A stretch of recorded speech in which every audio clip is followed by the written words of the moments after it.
વિદ્યાર્થી મિત્રો, આપણે લાસ્ટ લેક્ચરની અંદર નોંધ જે હતી 5 નોંધો એ ક્લિયર કરી હતી. હવે આપણે જે આપણા ચેપ્ટરની અંદર વચ્ચે અમુક સીટીપી એમસીક્યુ તમને એમ થઈ ગયું કે સાહેબ આ બધી વસ્તુ રહી ગઈ, ડોન્ટ વરી, કઈ વસ્તુ રહી નથી, આપણે બધી વસ્તુ ટાઈમે પૂરી કરવાના જ છે. બરોબર.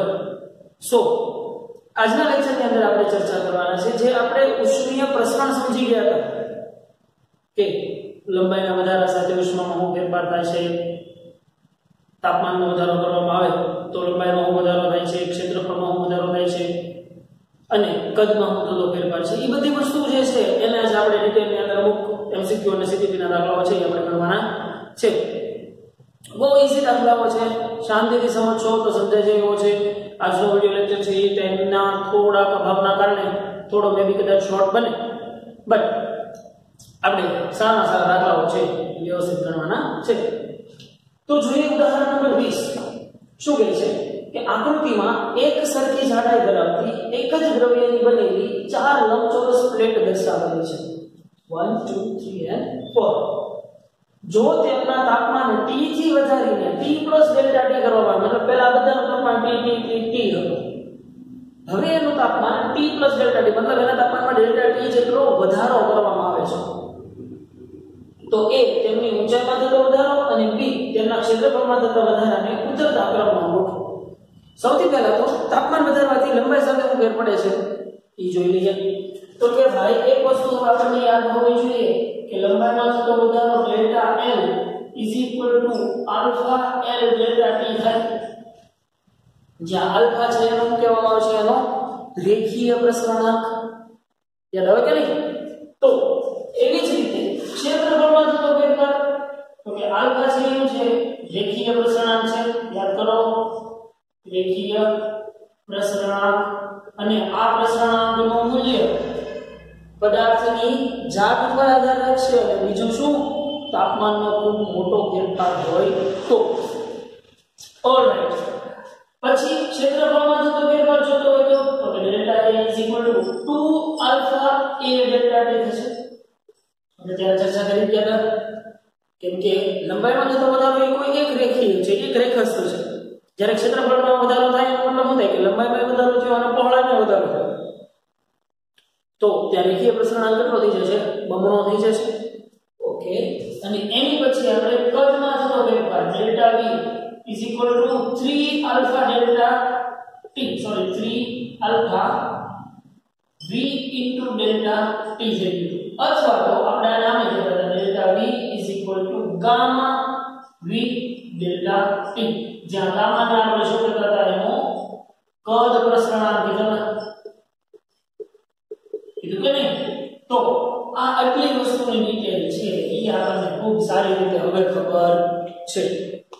તો અહીંયા એમ કે છે કે તાપમાનમાં વધારો કરવાથી આ બધી પ્લેટોના સૌથી પહેલી ઊંચાઈમાં થતો વધારો અને તેના ક્ષેત્રફળમાં થતા વધારાને ઉતરતા ક્રમમાં ગોઠવો. હવે પહેલા તો લંબાઈમાં થતો વધારો અને ક્ષેત્રફળમાં થતો વધારો એ બેનો સરવાળો કરવાનો કહે છે. તો કે હું પહેલા અહીંયા તો ઓળો ભાઈ કે ડેલ્ટા L લંબાઈમાં થતો ફેરફાર અને ડેલ્ટા A અને L + A, અથવા તો એમ કહેવું કે લંબાઈમાં તો જો અહીંયા તમે ખાલી આના પ્રમાણે લખો કે લંબાઈ ક્ષેત્રફળ A અને L + A. બરોબર. તો જોવો જોઈએ પહેલી પ્લેટ માટે પહેલી પ્લેટની લંબાઈ કેટલી છે, જો L વર્સિસ B નો છે, L વર્સિસ B છે, તો પહેલા પ્લેટની લંબાઈ કેટલી છે, તો કે 2 સેન્ટીમીટર છે. ચલો તો એની લંબાઈ 2 સેન્ટીમીટર. ક્ષેત્રફળ કેટલું થશે, તો કે લંબાઈ ગુણ્યા પહોળાઈ, પહોળાઈ કેટલી છે 1 મીટર છે, 1 સેન્ટીમીટર છે, તો 2 × 1 લંબાઈ ગુણ્યા પહોળાઈ એટલે આટલો થઈ જશે 2 થશે. અને એનો ટોટલ કેટલો આવશે 4 આવશે. તો આ વાત થઈ કોની, પહેલી પ્લેટની વાત થઈ. એવી જ રીતે બીજી પ્લેટમાં તો કે લંબાઈ કેટલી છે 3, તો કે લંબાઈ છે ભાઈ 3, પહોળાઈ કેટલી છે 2 થી 3 એટલે એક જ થઈ ને, 1 સેન્ટીમીટરની પહોળાઈ થઈ, તો 1 સેન્ટીમીટરની પહોળાઈ છે એટલે 3 × 3 અને આ બેનો સરવાળો કેટલો થશે 6. તો આ વાત થઈ ગઈ બીજી પ્લેટ માટેની. થર્ડ પ્લેટ, ત્રીજી પ્લેટ શું કહે છે, લંબાઈ કેટલી છે 3 અને પહોળાઈ કેટલી છે 4 થી 5 અને 5 થી 6 એટલે 2 સેન્ટીમીટરની પહોળાઈ થઈ ગઈ.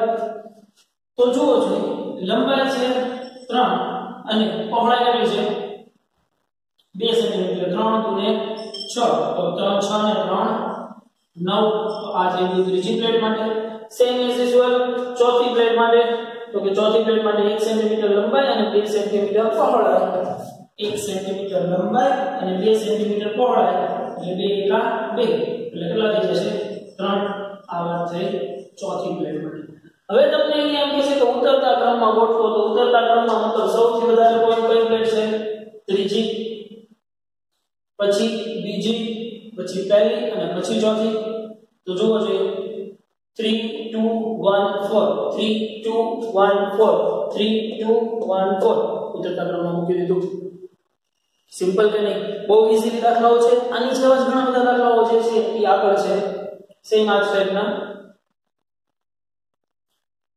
હવે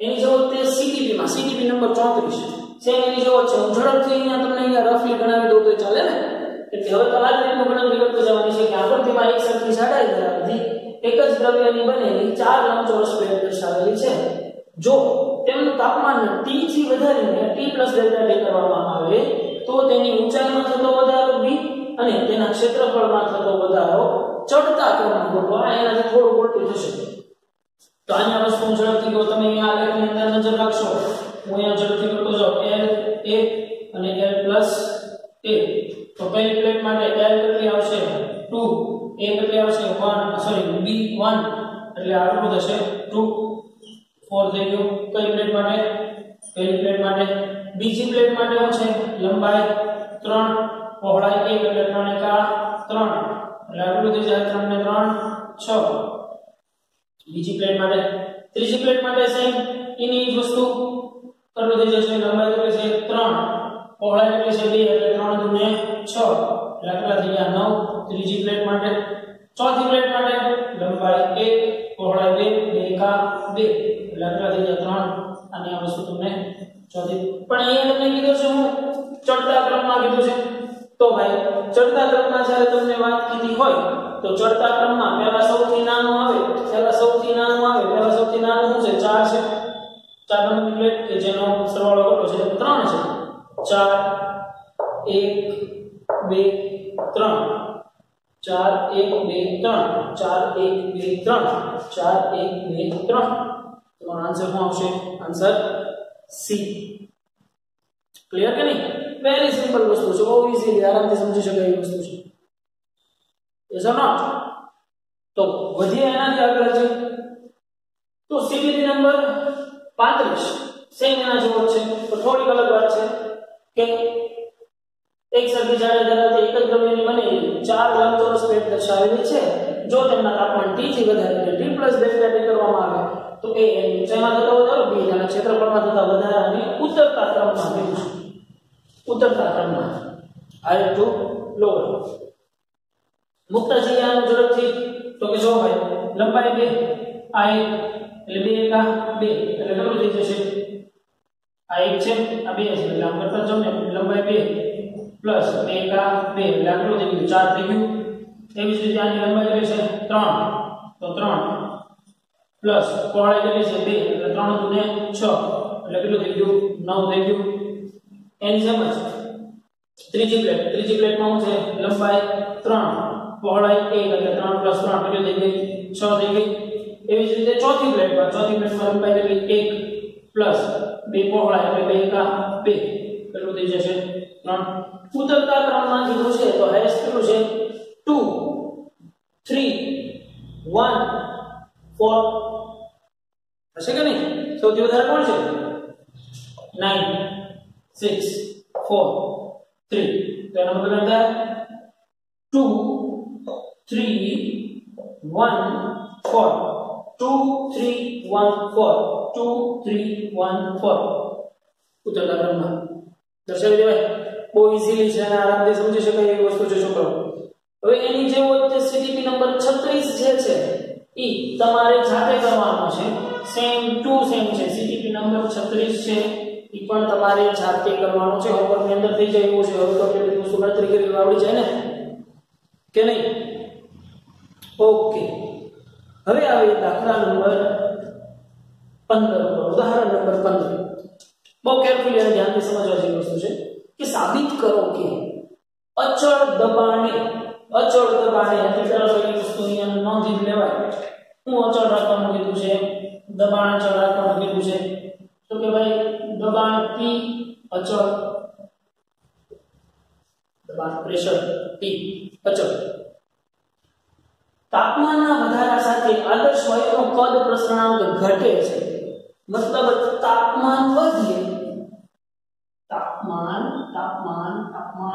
T વધે તો કદ V છે એ ઘટે એવું પ્રૂફ કરવાનું કહે છે સાબિત કરો કોને કહે છે સાબિત કરો કે અચળ દબાણે તાપમાનમાં વધારા સાથે આદર્શ વાયુનો કદ પ્રસરણાંક ઘટે છે અને આદર્શ વાયુ માટે 0 ડિગ્રી સેલ્સિયસ તાપમાને કદ પ્રસરણાંક પણ શોધો ઈ તો શોધી લઈએ પહેલા તો આ વસ્તુ સાબિત કરી નાખીએ પણ આદર્શ વાયુ છે એમ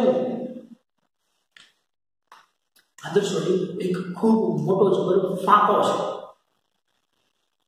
તમે કેમિસ્ટ્રી અંદર ભણી ગયા છો એટલે તમને ખબર છે કે આદર્શ વાયુ જે પરિસ્થિતિ છે એ વાસ્તવિક વાયુઓ છે આદર્શ વાયુ જે વર્તન દર્શાવતા નથી આગળ જતા ઘણા બધા નિયમો છે જેને આપણે ખોટા પાડવાના છે જેની સાથે ફાઇટ આપવાની છે કે નહીં આમ જ હોય જો આદર્શ વાયુ હોય તો આ રીતે બિહેવ કરતો હોય તો જો વાસ્તવિક વાયુ આદર્શ વાયુ જેવા હોય તો એ સેમ થવા જોઈએ પણ એવું થતું નથી પણ આદર્શ વાયુનું અવસ્થા સમીકરણ છે એ તમે કેમિસ્ટ્રીની અંદર આવો ભણી ગયા છો કે આદર્શ વાયુ માટે તમે શું લાગુ પાડતા હતા કે આદર્શ વાયુ માટે PV μ RT ઓકે કરતા હતા યાદ આવે છે આ સમીકરણ શું છે આદર્શ વાયુ અવસ્થા સમીકરણ છે આદર્શ વાયુ અવસ્થા સમીકરણ છે યાદ છે ને તો તમને એમ કહે છે કે દબાણ P અચળ રાખવાનું છે દબાણ P અચળ રાખશો એટલે કદમાં ફેરફાર થશે તો ચલો P અચળ તો કદમાં થતો ફેરફાર ડેલ્ટા V μ મોલ સંખ્યા અચળ રહેશે R તો ઓલરેડી અચળ છે અને તાપમાનમાં ફેરફાર કરવાનો છે ડેલ્ટા T જેટલો તો જુઓ છો ભાઈ આ સમીકરણમાં માનો કે આ સમીકરણ નંબર 1 કે આ સમીકરણ નંબર 2 તો જો સમીકરણ 1 અને 2 નો ગુણોત્તર કરો આ ક્યારની વસ્તુ છે આદર્શ વાયુ પરિસ્થિતિ છે પણ જો આદર્શ વાયુ પરિસ્થિતિના તાપમાનમાં ફેરફાર કરવામાં આવે જો અચળ દબાણ એટલે P આગળ ડેલ્ટા ન લગાડે શું કામ નથી લગાડ્યું કેમ કે દબાણ કેવું કીધું છે અચળ કીધું છે એટલે દબાણ P અચળ લખ્યું છે એટલે એમાં ડેલ્ટા આવશે એમાં ફેરફાર થશે નહીં ડેલ્ટા V તો અચળ અને R પણ અચળ તો બંને સમીકરણોનો જ્યારે હું ગુણોત્તર લઉં સમીકરણ 2 અને 1 નો ગુણોત્તર તો delta D by V is equal to delta T by T થઈ જાય કે નથી છે તો હવે ધ્યાન રાખો અહીંયા ખાસ આ ડેલ્ટા T ને હું અહીંયા છેદમાં લઈ આવું છું તો delta V upon V into delta T is equal to 1 upon T થઈ જાય બરાબર આ એક સમીકરણ મળ્યું છે હવે યાદ રાખજો તમારે એની કોની સાથે સરખાવવાનો છે કદ પ્રસરણાંક ગામા સાથે સરખાવવાનો છે તો કદ પ્રસરણાંક ગામા કેવી રીતે મળશે જુઓ છો તો કે મને ખબર છે કે કદમાં થતો ફેરફાર delta V is equal to gamma V delta T થાય કે નહીં તો અહીંયાથી આ V ડેલ્ટા T ને અહીંયા છેદમાં લઈ આવું તો આ શું થઈ ગયું સમીકરણ delta V by V delta T is equal to gamma તો જુઓ છો એક સમીકરણ તમને આ મળ્યું છે delta V by V delta T અને એક સમીકરણ તમને આ મળ્યું છે તો આ બંને સમીકરણો જો સરખા થાય કહેવાય delta V V delta T delta V by V delta T તો આનો મતલબ એમ થયો કે આ બંને એકબીજાને ઇક્વલ છે તો એનો મતલબ એમ થાય કે 1/T is equal to gamma મતલબ કે તાપમાન વધશે તો કદ છે એ ઘટશે કદ પ્રસરણાંક ગામા છે એ ઘટશે કેમ કે બંનેને કેવો સંબંધ છે વ્યસ્ત સંબંધ છે મળે કે નહીં અને આની ઉપરથી તમને એમ કહે છે કે આદર્શ વાયુ માટે 0 ડિગ્રી સેલ્સિયસ તાપમાન 0 ડિગ્રી સેલ્સિયસ એટલે 273.15 કેલ્વિન થાય તો 0 ડિગ્રી સેલ્સિયસ માટે કદ પ્રસરણાંક કેટલો થયો કહેવાય તો કે હવે મને ખબર પડી ગઈ કે કદ પ્રસરણાંક gamma is equal to 1/T થશે ને કદ પ્રસરણાંક gamma is equal to 1/T થશે તો 1/T થાય તો મૂકી દો ગામા is equal to 1/273.15 તો તમને ગામા મળી જશે ઇન કેલ્વિન ઇન્વર્સ હોય છે કે નહીં ભાઈ? ગોતી શકાય, આરામથી સમજી શકાય એવી વસ્તુ છે. આમાં કાંઈ નવું વધારાનું છે નહીં. ખાલી તમને એ વસ્તુ પ્રૂફ કરવાની કીધી છે કે કદ પ્રસરણાંક અને તાપમાનને બેને વ્યસ્ત સંબંધ છે. તો કે ભાઈ કદ પ્રસરણાંક વધશે તો તાપમાન ઘટશે એમ કહેવાય છે, અથવા તો તાપમાન વધશે તો કદ પ્રસરણાંક ઘટશે એમ કહેવાય છે. તે વસ્તુ આપણે અહીંયા ઓલરેડી પ્રૂફ કરી ચૂક્યા. ક્લિયર કે નહીં ભાઈ? સમજાય છે? તો વધીએ એનાથી આગળ હજી થોડાક.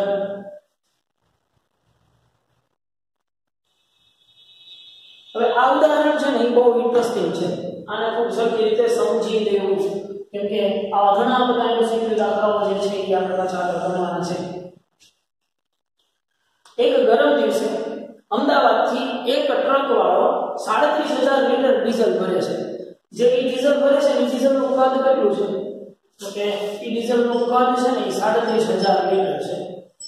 37,000 લીટરનો ડીઝલનો ટાંકો ભરીને એક ટ્રક ડ્રાઈવર જાય છે. તે ડીઝલને શ્રીનગર પહોંચાડે છે.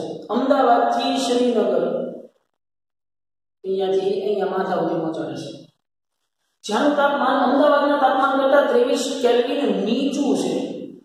સમજો, અહીંયા 23 કેલ્વિન નીચું છે, મતલબ તમને તાપમાનનો તફાવત આપી દીધેલો છે. જો તાપમાન નથી આપ્યું, તાપમાન આપેલું છે અને તાપમાનનો તફાવત આપેલો છે કે અમદાવાદ કરતા શ્રીનગરનું તાપમાન 23 કેલ્વિન નીચું છે. ઓબ્વિયસ વાત છે કે ભાઈ શ્રીનગર ને જમ્મુ કાશ્મીર ને કુલ્લુ મનાલી એ બધું પડકે કહેવાય. અને તો આપણને ખબર જ છે કે નોર્થમાં ઠંડી વધારે પડે છે. તો સ્વાભાવિક છે કે આનું તાપમાન નીચું છે, જે છે ડેલ્ટા ટી. કેટલું છે? 23 કેલ્વિન જેટલો ફેરફાર છે. તો સેલ્સિયસમાં જો તો 23 જ થાય. કેમ કે સેલ્સિયસ કે કેલ્વિનની અંદર ફેરફાર કરવામાં આવતા નથી. ઓકે, તો તેને કેટલું ડીઝલ પહોંચાડ્યું છે? ટ્રક ડ્રાઈવર ઉપર શક કરવાની બિલકુલ જરૂર નથી. એ કઈ પી નહીં ગયો, પણ તાપમાનમાં ફેરફાર થાય છે તો કદમાં ફેરફાર થાય કે નહીં? તો એ કદમાં કેટલો ફેરફાર થાય છે એ ફેરફાર ઉપરથી એને કેટલું ડીઝલ પહોંચાડ્યું છે એ આપણે મેળવવાનું છે. તો ગામા મને આપી દીધો છે. ગામા છે કેટલો છે? 9.50 × 10⁻⁴ છે. બરોબર. તો સૌથી પહેલા તમારે એ શોધી લેવાય કે કદમાં ફેરફાર કેટલો થયો. તો કે ભાઈ મને એટલી ખબર છે કે કદમાં થતો ફેરફાર delta V gamma V delta T થાય. તો ગામા મને આપેલો છે 9.5 × 10⁻⁴ 50 છે એટલે 5. V કદ કેટલું છે? 37,000 × 23. તો મને આ મળશે, શું મળશે? કદમાં થતો ફેરફાર મળશે. મતલબ કે તાપમાન એટલું નીચું છે, તો કદમાં એટલો ફેરફાર થયો હશે. કદ એટલું ઘટ્યું હશે. તો કદ જેટલું ઘટ્યું છે એટલું કેટલું પહોંચ્યું છે? તમને એમ કહે છે કે ત્યાં કેટલું ડીઝલ પહોંચાડ્યું છે. તો પહોંચાડેલું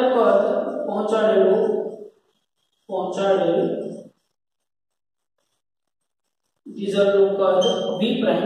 તો કે V પ્રાઇમ = આમ કરી શકાય છે V - ડેલ્ટા V. મતલબ એટલા કદમાં શું જશે? ઘટાડો જશે. એટલા કદમાં ઘટાડો જશે તો મૂળ કદમાં જેટલું કદ બાદ કરો એટલે તમને મળી જાય કે એટલા લીટર ડીઝલ છે એ આ ડ્રાઈવરે પહોંચાડ્યું છે અમદાવાદથી શ્રીનગર. સમજાય છે? સૌથી પહેલા તમે શું કરશો કે ભાઈ એટલી સિચ્યુએશન આપી દીધેલી છે તો કે ભાઈ કેટલું ડીઝલ પહોંચાડ્યું છે? તો કે ભાઈ તાપમાનમાં ફેરફાર થાય છે એટલે કદમાં ફેરફાર થયો છે. તો કેટલો થયો છે? તો કે મેળવી પેલા કદમાં થતો ફેરફાર મેળવી લીધો.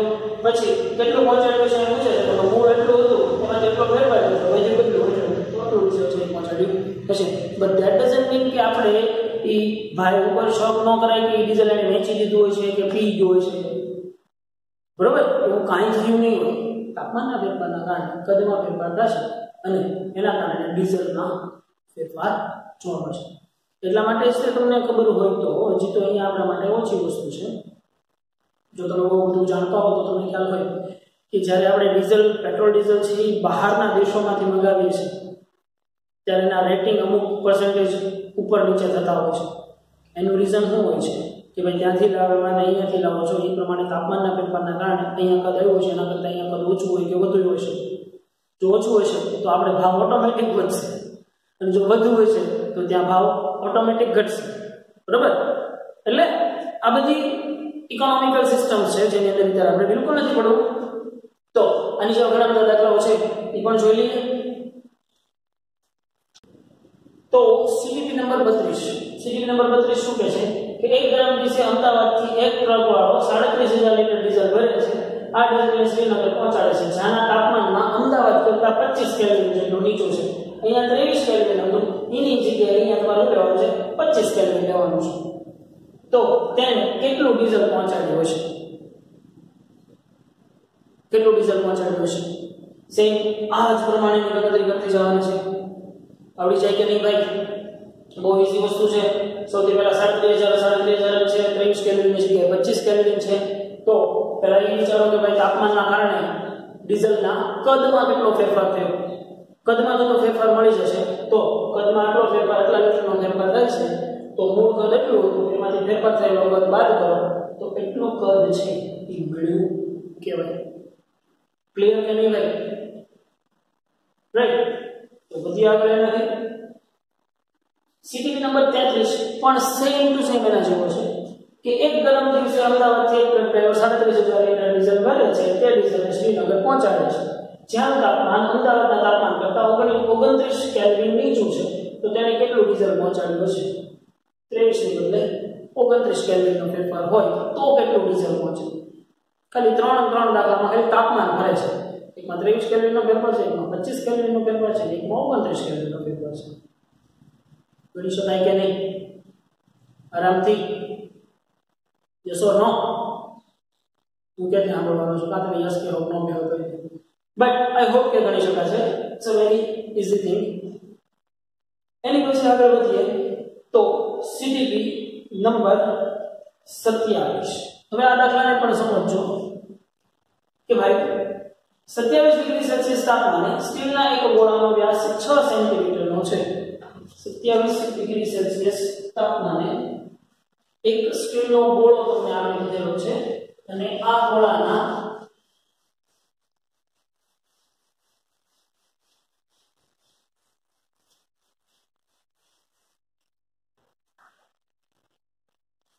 સત્યાવીસ ડિગ્રી સેલ્સિયસ તાપમાને સ્ટીલના એક ગોળાનો વ્યાસ 6 સેન્ટીમીટર છે. વ્યાસ આપેલો છે એટલે ધ્યાન રાખવું આપણે અહીંયા. ચાલો, તમને આપી દીધેલું છે 27 ડિગ્રી સેલ્સિયસ તાપમાન. T બરાબર 27 ડિગ્રી સેલ્સિયસ છે એટલે એને કેલ્વિનમાં ફેરવી નાખો. ચલો, કેલ્વિનમાં ફેરવશો એટલે 300 કેલ્વિન થઈ જશે. 300.15 આપણે યુઝ્યુઅલી રેગ્યુલર કેલ્ક્યુલેશનની અંદર મેળવતા નથી. એનો વ્યાસ d આપી દીધેલો છે. વ્યાસ d = 6 સેન્ટીમીટર છે. તો ત્રિજ્યા કેટલી થઈ જાય ભાઈ? 3 સેન્ટીમીટર થઈ જાય. પણ આપણે મીટરમાં તો કન્વર્ટ કરવી પડશે એટલે 3 × 10⁻² મીટર. બરોબર કે નહીં? આ ગોળાનું તાપમાન 76 ડિગ્રી સેલ્સિયસ થાય ત્યાં સુધી તેને ઉષ્મા આપવામાં આવે છે. તેનું તાપમાન T1 છે એ 300 કેલ્વિન હતું. હવે T2 કેટલું કરવાનું છે?